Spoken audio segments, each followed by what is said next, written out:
think, just like any creative, whenever they dream, it's like you come in thinking, oh, just because I'm great, that's gonna be enough. Like somebody's gonna find me and say this is good, and it's gonna be the next big thing.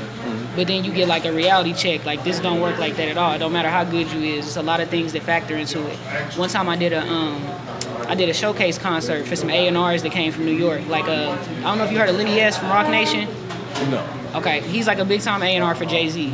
And like him and a bunch of other people from like Epic Records and Columbia came out here, and they were at Studio 12 and they had a showcase show. Like one of the biggest things Oklahoma City has seen. Like Stally from MMG came, all type of stuff.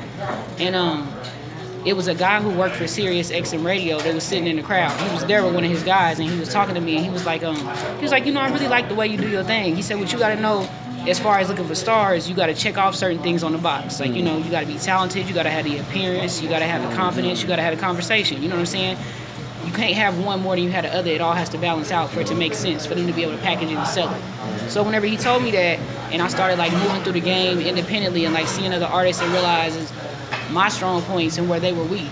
I started to put it together what he was saying, like the check marks you have to have. Some people have one of them stronger than the other, but they don't get all five. You know what I mean? Like, I think that was like the most important learning. Like somebody who was already there, like where I was trying to get to, telling me something like that, like you've got it. You know what I'm saying? But you have to keep all of these things and master every single one. You can't have one more than the other.